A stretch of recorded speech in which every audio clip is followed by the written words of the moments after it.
మిత్రమా, నిన్ను ఒకరు మోసం చేశారని బాధపడడం కన్నా నువ్వు ఎవరినీ మోసం చేయలేదు అని ధీమాగా ఉండడమే మంచిది.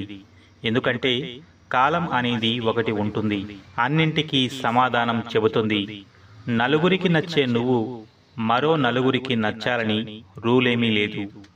10 మంది మెచ్చుకునే నిన్ను మరో 10 మంది తిట్టుకోవచ్చు. ఎందుకంటే నీ వ్యక్తిత్వం నీది, ఎదుటివారి ఆలోచన నీది కాదు. అందుకే ఎప్పుడు ఒకరి మెప్పు కోసమో గొప్ప కోసమో కాదు, నీకోసం నువ్వు నిజమైన వ్యక్తిత్వంతో జీవించు. మనం లోపలికి తినే పదార్థాలు రుచిగా ఉండాలని కోరుకునే మన నాలుక మనం బయటికి తోసే మాటల విషయం గురించి ఆలోచించదు.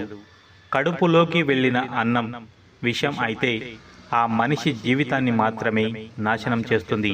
కానీ చెవిలోకి వెళ్ళిన విషం ఎన్నో బంధాలను, అనేక జీవితాలను నాశనం చేస్తుంది.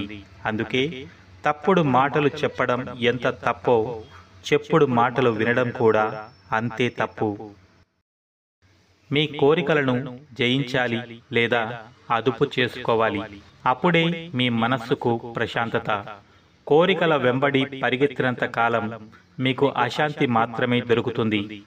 ప్రశ్న ఏదైనా సరే ప్రేమతో బదులిస్తే మనం గడిపే ప్రతిరోజు ఇంకొంచెం అందంగా ఉంటుంది. నీ పరిస్థితిని ఎప్పుడూ ఎవడూ ఆలోచించడు, కేవలం నీ పలకరింపును మాత్రమే గుర్తుపెట్టుకుంటాడు. అది మనిషికి సహజ స్వభావం. ఉదాహరణకి కాకి, కోకిల రెండు అరుస్తాయి, కానీ కాకి అరిస్తే గోలా అంటారు, కోకిల అరిస్తే పాట అంటారు. అందుకే మిత్రమా, ఆలోచించు. బదులిచ్చే విధానంతోనే సగం ప్రపంచాన్ని గెలిచేయవచ్చు. జీవితం అందమైన బహుమతి ప్రతి ఒక్కరికి, కానీ అది బయట నుంచి వచ్చే సవాళ్లతో మరింత మెరుగ్గా మారుతుంది. కానీ అంతరంలో ఉన్న అపనమ్మకం అనే పురుగు తొలిస్తేనే అది రకరకాలుగా మారుతుంది. జీవించడానికి పోరాడేవారు కొందరు, పోరాడేందుకు జీవించేవారు మరికొందరు. జీవితంలో నటించేవారు కొందరు, నటిస్తూ జీవించేవారు మరికొందరు. కానీ జీవించినా, పోరాడినా, నటించినా ఆ జీవితాలు మనవి, దాని ఫలితము మనదే. ఎదుటివారి తప్పు ఒప్పులు నువ్వు నవ్వుతూ భరించినంత కాలం నువ్వు మంచివాడివే. ఎప్పుడైతే వాళ్ల తప్పును తప్పు అని చెప్పి సరి చెయ్యాలి అని చూస్తావో, అప్పుడే మనలో మనకు తెలియని లోపాలను వెతికి మరి ఈ ప్రపంచానికి మనల్ని మరొక రకంగా పరిచయం చేస్తారు. అప్పటి వరకు వాళ్ళు మనపై చూపిన ప్రేమాభిమానాలు అన్నీ మరుగున పడిపోతాయి. ఇదే నేటి మనుషుల తీరు. మనం నమ్మిన వాళ్ళు నటిస్తున్నారని ఒక్కసారి తెలిసిన తర్వాత ఎంత నిజాయితీగా ఉన్నా కోల్పోయిన నమ్మకాన్ని తిరిగి పొందలేము. కష్టపడే దాంట్లో మన గౌరవం ఉంటుంది, మోసం చేసే దాంట్లో మన పతనం ఉంటుంది. అందుకే నిజాయితీగా ఉన్నంత వరకు నువ్వు ఒకరి ముందు నటించవలసిన అవసరం లేదు. మీరు చేసే తప్పుకు బాధ్యత మీదే, మీకు వచ్చే కష్టం కూడా దాని ఫలితమే. అందుకే మీరు చేసే పనులకు బాధ్యత ఎదుటి వారి మీద వేయకుండా వాటిని సరిగా చేసుకుంటూ ముందుకు వెళ్ళగలగాలి. అదే మీ గెలుపు అని తెలుసుకోండి. ఒక్కసారి జీవితంలో దెబ్బ తింటేనే నీలో ఎంత ధైర్యం ఉందో తెలుస్తుంది. ఒకసారి తప్పు చేస్తేనే తెలుస్తుంది నీవు ఇంకా ఎంత నేర్చుకోవాలో. ఒక్కసారి ఓడిపోతే తెలుస్తుంది నీవు ఎలా గెలవగలవో అని. జీవితంలో నువ్వు అనుకున్నది సాధించాలి అనుకున్నప్పుడు అనుకోనివి చాలా ఎదురవుతూ ఉంటాయి. అంత మాత్రానికే జీవితం అయిపోయినట్టు కాదు. జీవితం ఇంకా చాలా ఉంది మిత్రమా. కొన్నిసార్లు మనం తీసుకునే నిర్ణయాలే మన భవిష్యత్తుకి పునాది వేస్తాయి.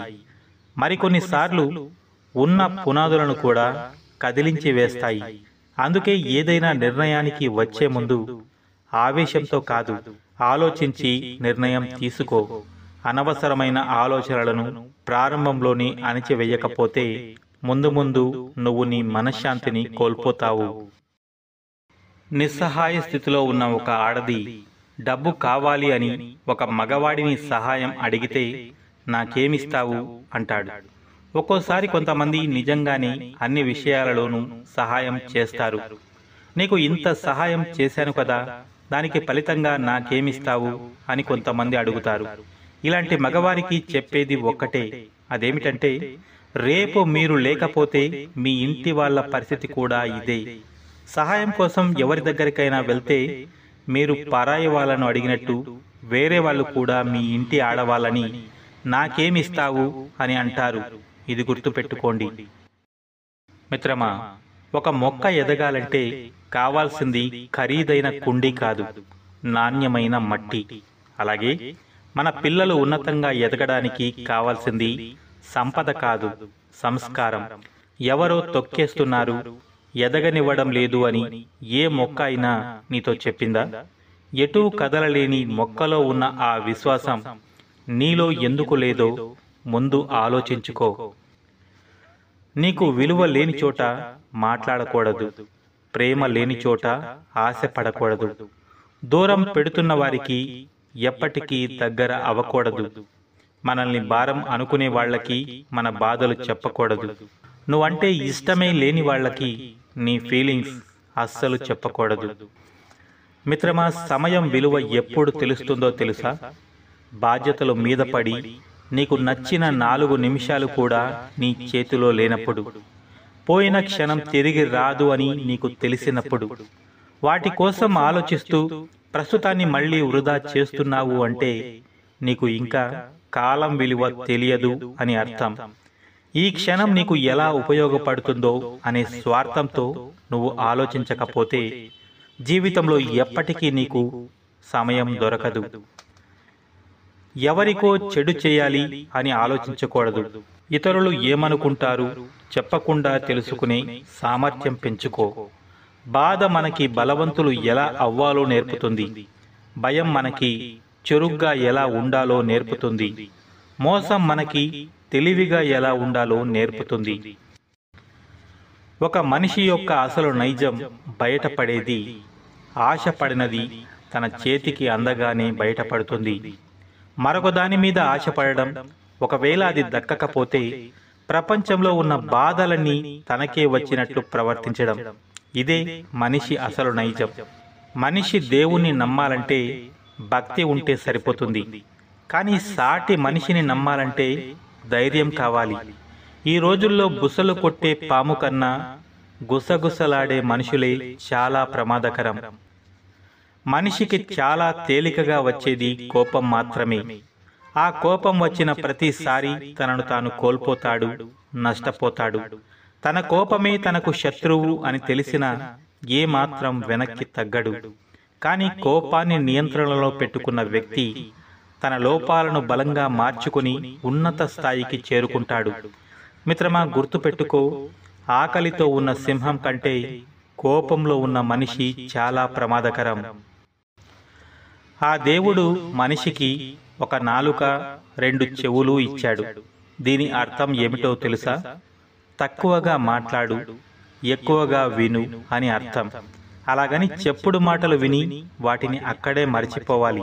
ఎందుకంటే చెప్పుడు మాటలు చెప్పిన వారికంటే వినేవారితోనే ఎక్కువగా ప్రమాదం. ఎందుకంటే చెప్పిన వారు చెప్పి వెళ్ళిపోతారు, కానీ విన్నవారు వాటికి పెద్ద పెద్ద కథలు తయారు చేసుకుని భ్రమలు కల్పించుకొని అందులోనే చిక్కుకుపోతారు, మంచి బంధాలను పోగొట్టుకుంటారు. మిత్రమా, ఒక్కటి చెబుతాను, గుర్తుపెట్టుకో. ఎటువంటి పరిస్థితుల్లోనూ నిన్ను నువ్వు తక్కువ చేసుకోకు. ఎందుకంటే నిన్ను నువ్వే ప్రేమించుకోలేకపోతే ఇక ఇతరుల నుంచి గౌరవాన్ని ఎలా పొందుతావు? నీ కష్టానికి తగిన ఫలితం ఆశించు. నీకొచ్చిన పనికి తగిన వెల కట్టుకో. ఎవరైనా సరే నీకు బాధ కలిగించినా, నిన్ను తీసి పడేసేలా మాట్లాడినా ఆ చోటికి వెళ్ళడం తగ్గించుకో. నువ్వు వాళ్ళకి చెప్పేసేయ్, మీరు ఇలా చేయడం వల్లే నేను మీకు దూరంగా ఉన్నాను అని. నీకు తగిలిన ఈ గాయం గురించి, నీ నొప్పి గురించి నువ్వే చెప్పుకోలేకపోతే ఇంకెవరు చెబుతారు మిత్రమా? ఒక పరిధిని దాటి నీకు నొప్పి కలిగించే వాళ్ళని మన్నించాల్సిన అవసరం లేదు, గుర్తుపెట్టుకో. మిత్రమా, మన సంపాదన గురించి ఎటువంటి పరిస్థితుల్లోనూ మన స్నేహితులతో కానీ, బంధువులతో కానీ ఎవరితోనూ మనం చర్చించకూడదు. ఎందుకంటే అది విని కొందరు వీడికేం బాగా సంపాదిస్తున్నాడని మనసులో అనుకుని ఓర్వలేకపోవచ్చు. అలాగే ఇంకొందరు వీడి సంపాదన ఇంతేనా అని అందరి ముందు నిన్ను ఎగతాళి చేయవచ్చు.